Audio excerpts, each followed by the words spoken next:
Hello friends, स्वागत है आपका आपके अपने चैनल होम ट्यूशन पे। दोस्तों, जैसा कि आप जानते हैं कि Delhi police head constable ministerial की जो लिखित परीक्षा की तिथि है वो नज़दीक आ चुकी है। 10 अक्टूबर से 20 अक्टूबर के बीच में आपका एग्जाम कंडक्ट करवाया जाएगा। तो ऐसे में बहुत सारे कैंडिडेट का मैसेज मेरे पास आ रहा था, बच्चों के कमेंट मेरे पास आ रहे थे कि सर जी कितना स्कोर यहाँ पे सेफ रहेगा, क्या दिल्ली पुलिस कांस्टेबल की जितनी ही कट ऑफ जाएगी या कुछ ज़्यादा जाएगी या कम जाएगी, और कितने फॉर्म यहाँ पे भरे गए हैं, कितना क्या कंपटीशन रहने वाला है। इन पूरी बातों पर यहाँ पे हम डिस्कस करेंगे, तो वीडियो को ध्यान से और पूरा देखिए। दोस्तों, अगर आप हमारे साथ ऑफलाइन जुड़कर दिल्ली पुलिस कांस्टेबल, जी हाँ दोस्तों, एक बार फिर से आपके पास बेहतरीन मौका है दिल्ली पुलिस में कांस्टेबल बनने का। अगर किसी कारणवश आप 5,846 पदों में शामिल नहीं हो पाए तो एक बार फिर से दिल्ली पुलिस आपको मौका दे रही है पुलिस की जॉब पाने का, आपकी ड्रीम जॉब पाने का। तो दोस्तों, हमारा ड्रीम बैच बहुत जल्दी स्टार्ट होने वाला है। अगर आप हमारी ऑफलाइन एकेडमी जुड़कर निश्चित तौर पर सफलता को सुनिश्चित करना चाहते हैं तो हमारी ऑफलाइन एकेडमी ज्वाइन कर सकते हैं। फीस, लोकेशन, डिटेल्स को जानने के लिए हमें 891028 पे मैसेज कीजिए। हम आपको फीस, लोकेशन और कब से बैच स्टार्ट होने वाला है ये सारी की सारी चीजें हम बता देंगे। तो अगर आप इंटरेस्टेड हैं तो हमें मैसेज कर सकते हैं। आइए अब बात करते हैं Delhi police head constable ministerial के बारे में। तो सबसे पहली बात यह है कि भैया कितने फॉर्म भरे गए हैं, क्योंकि सबसे बड़ी जो चीज है जो डराती है वो यही है कि भैया फॉर्म यार इतने भरे गए हैं। तो दोस्तों, फॉर्मों की जो संख्या है लगभग 18 लाख है। लेकिन दोस्तों एक बात आप समझ लीजिए, दिल्ली पुलिस कांस्टेबल में दोस्तों 28 लाख फॉर्म भरे गए थे, लेकिन जब पेपर देने की बात आई तो दोस्तों मात्र 14 लाख कैंडिडेट ही एग्जाम में बैठे। भैया फॉर्म आता है, नई नई भर्ती आती है तो सबके अंदर जोश रहता है कि मैं भी फॉर्म भरूंगा, मैं भी फॉर्म भरूंगा। फिर आधे से लोग वैसे हैं जिन्होंने फॉर्म तो भर दिया लेकिन उनको याद नहीं रहता कि भैया फॉर्म भी मैंने कोई भर रखा है, उसकी तैयारी भी मुझे करनी है। कहने का मतलब यह है, डाटा को देखकर डरना नहीं है। 18 लाख फॉर्म है वो रजिस्ट्रेशन है, रजिस्टर किए गए हैं, लेकिन 18 लाख कैंडिडेट एग्जाम में नहीं बैठेंगे दोस्तों, ठीक है। मेरा मानना यह है कि भैया इस बार भी एग्जाम में जो एक्चुअल अटेंडेंस रहेगी लगभग 9 लाख के आसपास रहेगी। 9 लाख, 9.5 लाख या 8.5 लाख के आसपास रहेगी। तो डरने की आवश्यकता नहीं है दोस्तों, ठीक है। तो इस हिसाब से अगर हम देखें तो अगर वैकेंसियों की बात करूं मैं, मेल कैंडिडेट टोटल 559 पद हैं, फीमेल 276 हैं, कुल मिलाकर 835 यहां पे वैकेंसियां हैं। तो अगर एक सीट की मैं बात करूं तो भैया पर सीट जो कंपटीशन रहेगा भी वो रहेगा दोस्तों लगभग 1077 कैंडिडेट लाइन में लगे हुए हैं, यानी 1077 में से एक बच्चा सिलेक्शन लेके जाएगा, ठीक है। अभी के सिनेरियो के हिसाब से 18 लाख फॉर्म जरूर है, लेकिन दोस्तों 18 लाख अटेंडेंस नहीं देंगे। ये केवल डाटा की बहुत सारे बच्चों के क्या है कि फॉर्म गलत हो गए तो नया रजिस्ट्रेशन कर दिया, ठीक है। किसी ने पुराने रजिस्ट्रेशन में फॉर्म भरा है तो बहुत सारे बच्चे मल्टीपल रजिस्ट्रेशन करते हैं। तो ये एक आंकड़ा है कि भैया इतने रजिस्ट्रेशन हमें प्राप्त हुए, इतने फॉर्म नहीं है, टोटल रजिस्ट्रेशन है 18 लाख का। तो इनको देखकर डरना नहीं है। सेम कहानी जो दिल्ली पुलिस कांस्टेबल में हुई थी वही यहां पे होने वाली है। 18 लाख में से 9 लाख भी मुश्किल से पेपर देने चले जाएं तो बहुत बड़ी बात है। क्यों? क्योंकि यहां पे इंग्लिश भी शामिल हुई है। दिल्ली पुलिस कांस्टेबल में तो क्या था, कंप्यूटर था, मैथ था, जेके रीजनिंग था, तो चले गए, फिर भी 14 लाख फिर भी चले गए। यहां पे तो इंग्लिश है भैया, ठीक है। तो इतना आसान नहीं, और मैथ में एडवांस मैथ भी है, तो इतना आसान ये पेपर नहीं रहने वाला है। तो खाली डाटा को देख के डरना नहीं है। दूसरी बात, आपका जो एग्जाम है दोस्तों 10 अक्टूबर से 20 अक्टूबर के बीच में चलेगा। तो सबसे बड़ी चीज ये है कि पैटर्न क्या रहेगा। तो पैटर्न मैं आपको बताना चाहूंगा भैया, आपसे 5 सब्जेक्ट पूछे जाएंगे। रीजनिंग पूछी जाएगी, math reasoning 25 question, math 20 question, GK आपकी 20 क्वेश्चन में आने वाली है, इंग्लिश 25 क्वेश्चन, और दोस्तों कंप्यूटर आपका आएगा 10 क्वेश्चन यहां पे आएंगे। टोटल 100 क्वेश्चन आएंगे, 100 ही नंबर का पेपर होगा, 90 मिनट का आपको टाइम दिया जाएगा। लेकिन दोस्तों जो नेगेटिव मार्किंग है यहां पे 50% है, यानी 1/2। दिल्ली पुलिस में कितनी थी भैया, 1/4, यानी अगर 4 क्वेश्चन आप गलत करेंगे तो भैया 1 नंबर काट लिया जाएगा। और यहां पे दोस्तों नेगेटिव मार्किंग कितनी है, 1/2, यानी अगर आपने 2 क्वेश्चन गलत कर दिए गलती से तो 1 सही नंबर आपका कट जाएगा। और दोस्तों ये जो नेगेटिव मार्किंग है ये बहुत ज्यादा इंपॉर्टेंट है। दूसरा, ये पैटर्न भैया 25 क्वेश्चन 20, ठीक है। इसके अलावा जीके 20 क्वेश्चन, कंप्यूटर 20, ये नॉर्मल है। लेकिन यहां पे एक और सब्जेक्ट है दोस्तों, वो है भैया आपका इंग्लिश। अब जो बच्चे मान लीजिए दिल्ली पुलिस कांस्टेबल लेवल के हैं, जिन्होंने इंग्लिश कभी पढ़ाई नहीं, खाली दिल्ली पुलिस हेड कांस्टेबल की तैयारी के लिए इंग्लिश उठा के देख रहे हैं, तो भैया इंग्लिश इतना आसान नहीं है। जो भी बच्चा यहाँ पे रहेगा वो केवल और केवल इंग्लिश की वजह से रहेगा, क्योंकि इंग्लिश में स्कोर करना इतना आसान नहीं होता है। जनरली जो बच्चे दिल्ली पुलिस कांस्टेबल वाले हैं, उन्होंने इंग्लिश तो पढ़ी नहीं है, अब वो इंग्लिश पढ़ेंगे तो भैया इतना आसान नहीं होगा। मैं ये नहीं कह रहा कि नहीं हो सकता, हर चीज मुमकिन है, लेकिन कंपटीशन की इस दुनिया में इतना आसान नहीं है इतना जल्दी स्कोर करना, ठीक है दोस्तों।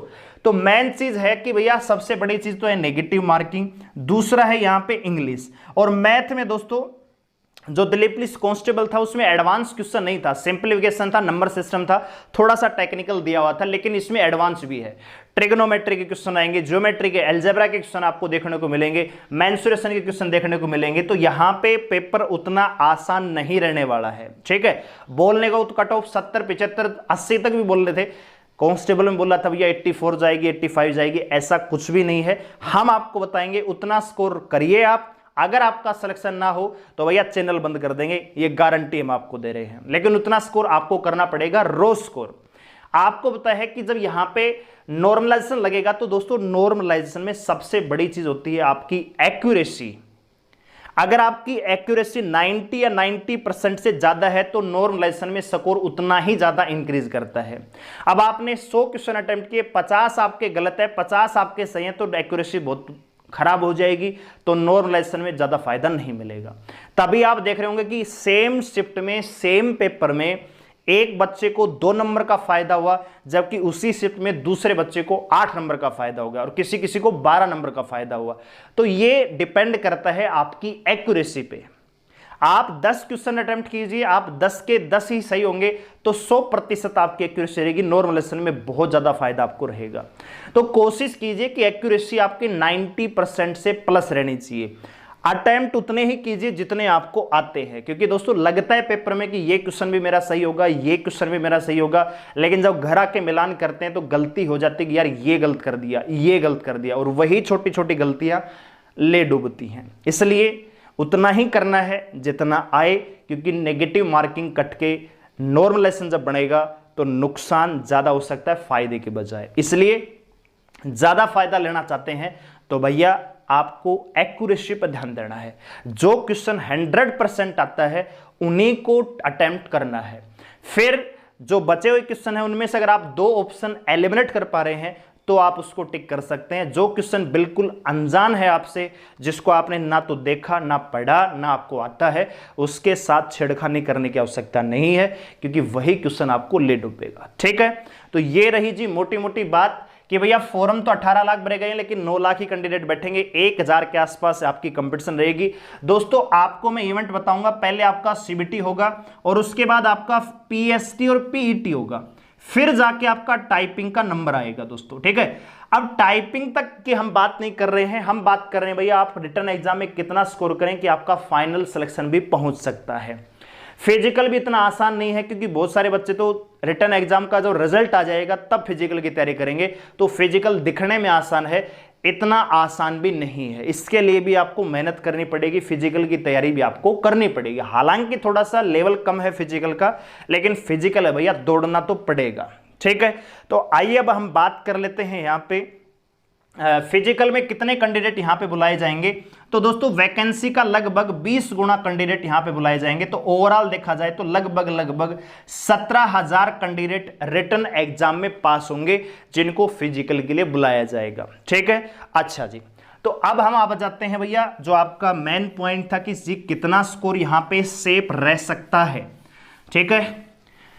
आपको पता है कि टाइपिंग के में नंबर है, तो फाइनल लिस्ट तो अलग बात है, वो तो हम रिटन एग्जाम के बाद ही बता सकते हैं। लेकिन अभी एक मोटा मोटा आइडिया मैं आपको देना चाहूंगा कि कितना अगर आप स्कोर यहां पे कर पाए तो आराम से आपका सिलेक्शन हो सकता है, निश्चित रूप से, ठीक है। स्क्रीनशॉट ले लेना दोस्तों।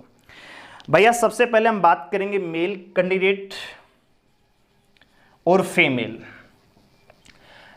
ठीक है। यहां पे हम जर्नल की बात करेंगे ओबीसी की बात करेंगे, ईडब्ल्यूएस की बात करेंगे, एससी और एसटी कैटेगरी की बात करेंगे। ठीक है, अगर आप जनरल कैटेगरी से बिलोंग करते हैं और मेल कैंडिडेट हैं तो दोस्तों यहां पे मैं आपको बताऊंगा दोस्तों रो स्कोर, इस बात का ध्यान रखेंगे। रो स्कोर जो रिटर्न एग्जाम होगा उसमें से आपको इतना स्कोर करना पड़ेगा।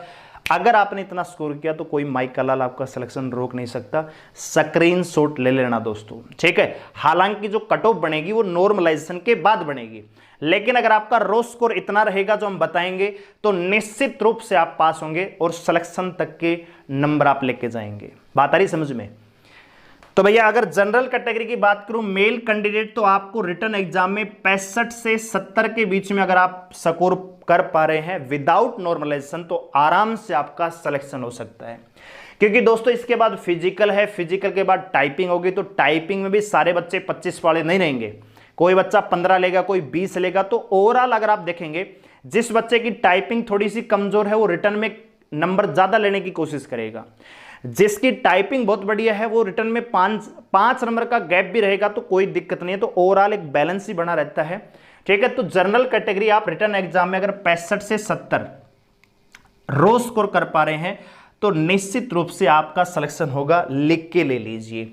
अगर बात करूं मैं फीमेल कैंडिडेट तो भैया 55 से 60, अगर आप जनरल कैटेगरी से बिलोंग करते हैं और आपने रो स्कोर 60 नंबर ले लिया है, एक्यूरेसी 90 प्लस भी आपकी है, तो दोस्तों यही नॉर्मलाइजेशन स्कोर आपका 70, 72, 75 तक जा सकता है। इसलिए रो स्कोर की हम बात कर रहे हैं। ठीक है, अब आप ये देख लीजिए कि 60, 65 कैसे कर पाएंगे वो अगली वीडियो में हम बताएंगे।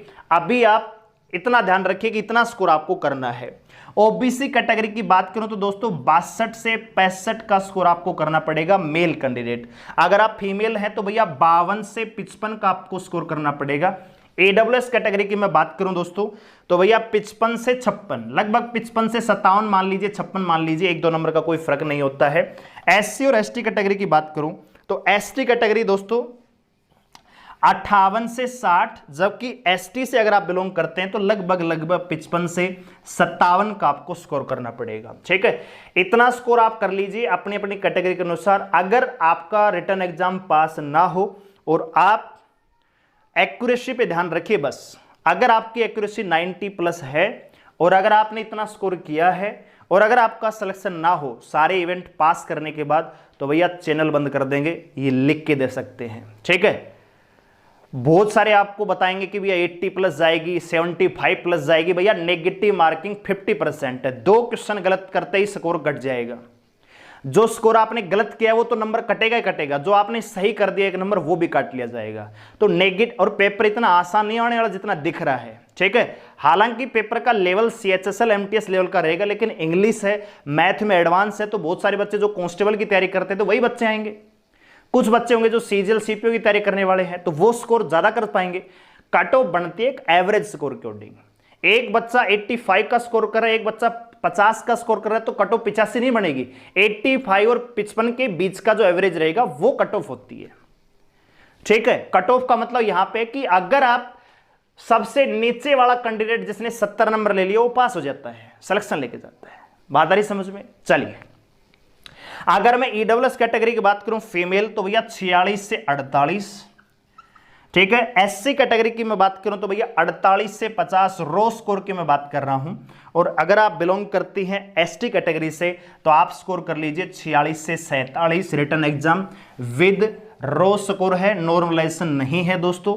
इतना आप स्कोर कर लीजिए अपनी अपनी कैटेगरी में, निश्चित रूप से आपका एग्जाम निकलेगा, ये होम ट्यूशन दावा करता है। ठीक है, तो भैया यहां पे हम आपको बता चुके हैं कि कितना स्कोर आपका सेफ रह सकता है। इतना आप स्कोर कीजिए, क्योंकि डिपेंड करेगा कोई शिफ्ट आपकी, देखो 10 अक्टूबर से 20 अक्टूबर तक आपका पेपर चलेगा, तो किसी शिफ्ट में पेपर हार्ड आएगा तो कोशिश कीजिए जनरल कैटेगरी तो भैया 65 तक पहुंचने की कोशिश कीजिए।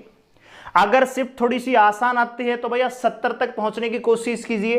तो 65 से 70 का स्कोर इसीलिए बताया कि अगर शिफ्ट हार्ड आती है तो भैया 65-62 तक पहुंचने की कोशिश कीजिए, और अगर शिफ्ट थोड़ी सी आसान है तो भैया 70 तक जाने की कोशिश कीजिए। ठीक है, बहुत सारे बच्चे, अब देखो एक आधा बच्चा होगा, भैया 9 लाख कैंडिडेट बैठ रहे हैं तो 1000-2000 बच्चे तो ऐसे भी रहेंगे जो 75 का स्कोर करेंगे, 78 का भी स्कोर करेंगे, उसमें दो राय नहीं है।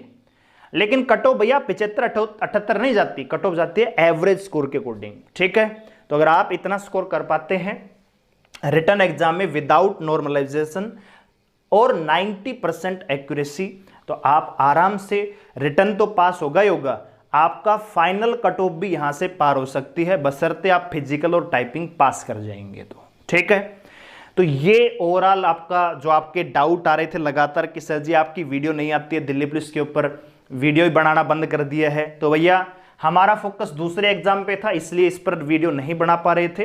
ठीक है, तो अब आपके साथ हम हाजिर रहेंगे। तो भैया हमने पूरी यहाँ पे बात कर ली है, उम्मीद करूंगा वीडियो आपको पसंद आई होगी। वीडियो को लाइक करें, शेयर करें, चैनल को सब्सक्राइब करें हमारे साथ जुड़े रहने के लिए। और दोस्तों ये स्कोर आप कैसे अचीव कर सकते हैं, किस सब्जेक्ट को कैसे मैनेज करना है, वो हम अगली वीडियो में आपको बताएंगे। इसलिए चैनल को सब्सक्राइब कर लीजिए, बेल आइकन को प्रेस कर लीजिए ताकि वीडियो आए तो आपको पता लग जाए। धन्यवाद।